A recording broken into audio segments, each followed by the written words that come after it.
So once again, welcome to the Scientific CV workshop. I will just dive right into it. So for this afternoon, we will discuss everything you need to know about a scientific CV or resume.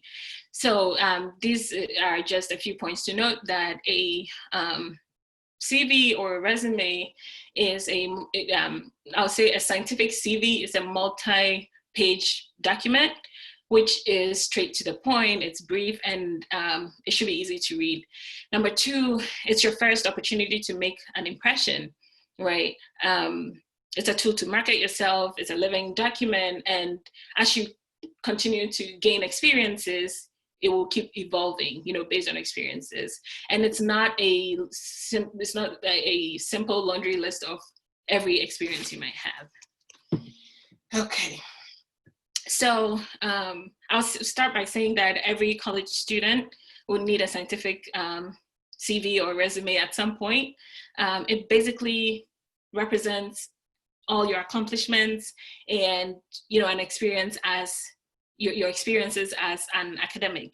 It also allows you to show your professional image. Simply put, it is a lengthier summary of your academic and educational achievements. So this includes your research experiences, your any awards or publications you may have received, honors, presentations, and so on. So typically, you would use a CV when you're applying for a research or academic position. And this also includes, any applications you might be doing for graduate school. Usually employers abroad, especially in Europe, Asia, and Australia, would use curricular vitae. However, those require very personal details, such as your age or, your sex, your immigration, and marital status, if applicable. So one of the questions I usually get is whether or not there's a difference between a scientific CV and a resume. And I'll say yes, depending on what you're using that CV or resume for. So as you can see on here, and as I already mentioned, if you need to send in, a form of CV or resume for an academic or research or for scientific purposes, you would use your CV. But then a resume will only be required for the industry. Industry meaning that anything that's not academia or a graduate school application. It's also very common to see, a scientific CV be anywhere between 2 to 20 pages. I have seen experienced researchers have as many as 30 pages of their scientific CVs, whereas a regular resume would only be, a page long, at most 2. A scientific CV will highlight all your educational and research experiences, any publications or professional development you've received, credentials, grants. I already said this. However, a regular resume will highlight, your education, any work or research experience you've had, any relevant skills that's transferable in that job. And it could also include any community service and leadership activities. A scientific resume will also have the education section always come right after the heading, meaning, the name and the contact information. But for a regular resume or like an industry resume, depending on the number of years of experience, your educational section might move to the bottom. So if you have, let's say, 5 or more years of experience, it would move more to the bottom of it. But if you're recently graduating from college or any graduate institution, it would come right after the heading. All right, so I will discuss what we use scientific CVs for. I think I've mentioned this enough times. If you've had any leadership roles, if you have done any internships, if you've received any fellowships and grants, and so on, all of this will show up on your scientific resume. So next on, we'll talk about the formatting for scientific CVs.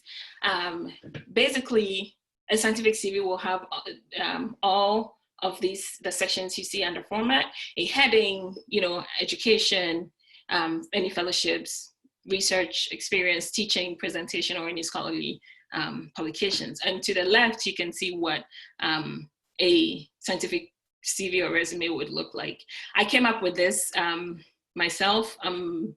So it's not a resume for a real person. I use Blue Ivy because of Wellesley's Blue, and Ivy, it's an Ivy league in its own way, right? And then also, I love Beyonce, so Blue Ivy, Wellesley, there you go. And then there are other sections that you can choose to add, and it all depends on you and your experiences. You can add your skills, any leadership or co-curricular activities that you may have, professional associations, references. References are usually optional. We'll come to that. So usually your heading would have, your name, and this must be bold with a font size of 18 to 24 should be fine. It should also have your location, your, email address. Also, make sure that your email address is, the font for the email address is smaller. It should match, the rest of the resume. In terms of education, you always have to list it in reverse chronological order. So at this point, you're seniors, I suppose, or yeah, I believe you're seniors. And even if there's a junior in here, that's still fine. I don't expect you to include your high school information on your CV. If a person were to be a first-year student, then they may want to include any relevant high school research or any laboratory experiences that they may have had.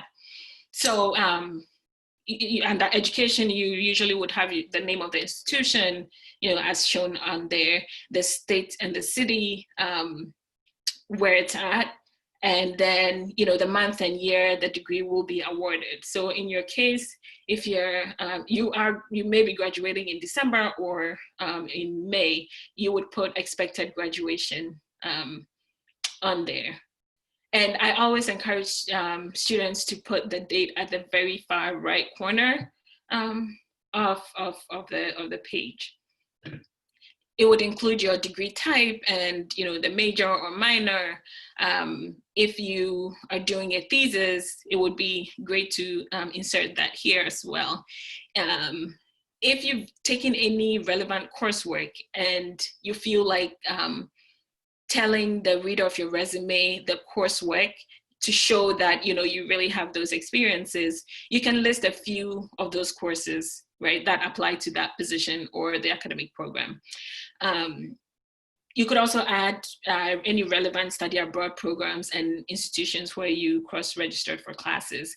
I wouldn't say that highlight, so let's say if you took a class at MIT, I wouldn't expect you to bolden MIT because you did not receive a degree from there. I would put it under Wellesley, and it follows the same format as you can see here. It's separated, but then it's not, highlighted in a way that makes it look like you actually got a degree from there. But for a study abroad program, it still comes under education because it's, abroad, and you were literally there for about maybe 3 to 4 months, taking all your classes there.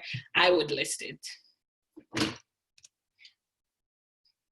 In terms of awards and fellowships, you are required to list any awards also in reverse chronological order. Also remember to provide any details of your awards, right?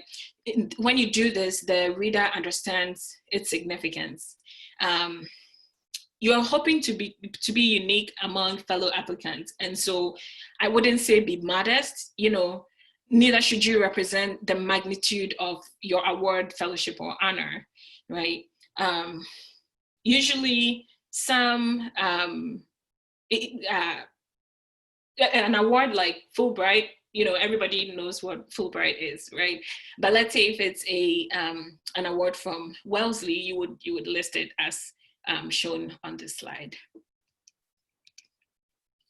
In terms of your research experiences, I would suggest that you only list positions that actually demonstrate accomplishments and competencies. All of that should be listed. This can also include if you've had any paid or unpaid experiences, if it's an upper division coursework or thesis. I know that some of you do the Wellesley Summer Science Research Program. That would be great to add.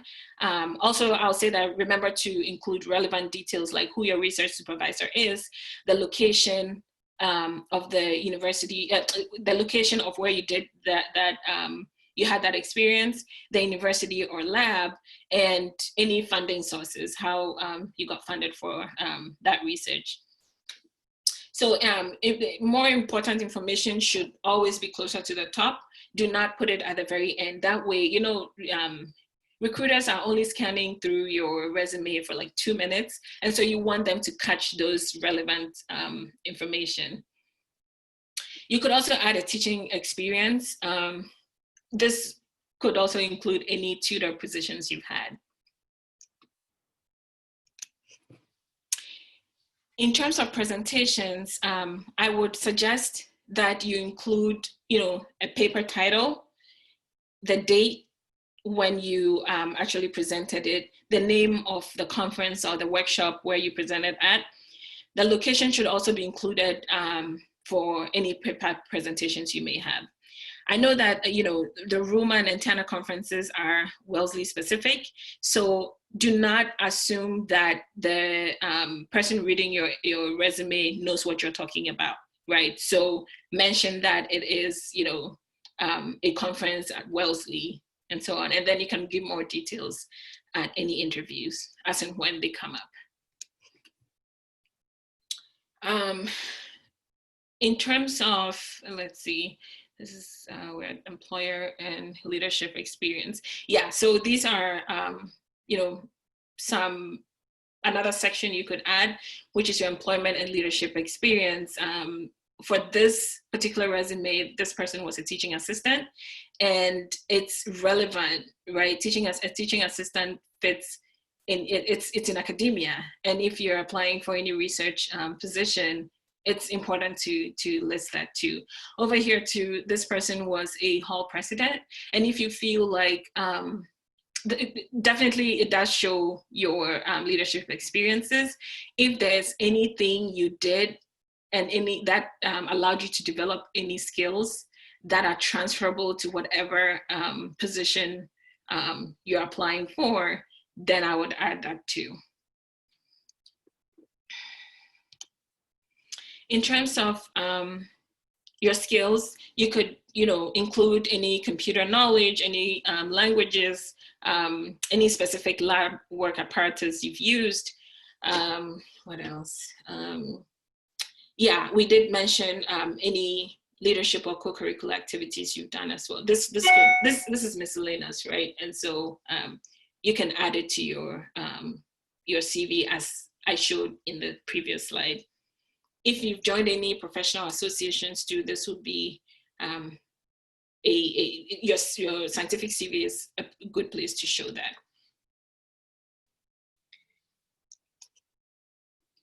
Okay, so in terms of your references, I always ask students to start, once you are in college or you have any experience, you start building relationships with your supervisors and any other person you may have you may be working with, right?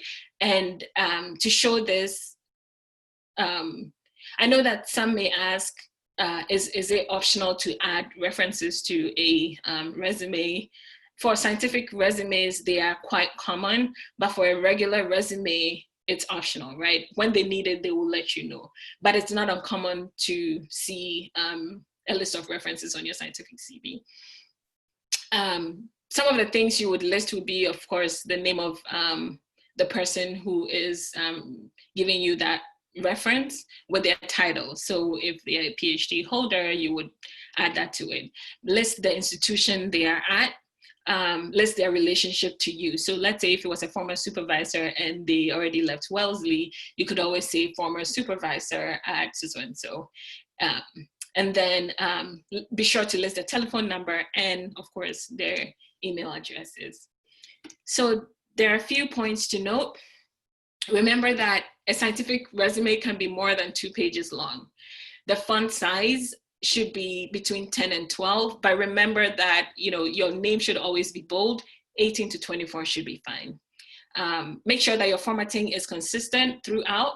If let's say if you're listing education and you want education to be a font size of 12 and you want to list Wellesley College in bold, like I showed before, then maybe you might want to make Wellesley College an 11. And then as you write your bullets, that could be like a 10.5-ish or 10. So that's what I mean, and try to maintain that same formatting throughout. But also remember that your experiences should be in reverse chronological order. Be sure that you do not have any typos and grammatical errors. Employers are looking out for that. They want to see how meticulous and attention to details you have. Always write your bullets beginning with an action verb. And last but not the least, do not include any personal data. I know that there's the question of whether or not you should add like an address. I would put the location and the state.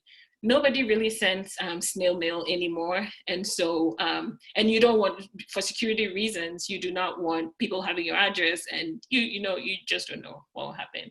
But if you're if you're filling out an application online and it asks for an address, then you might want to put that in there because you really don't know where your resume will end up.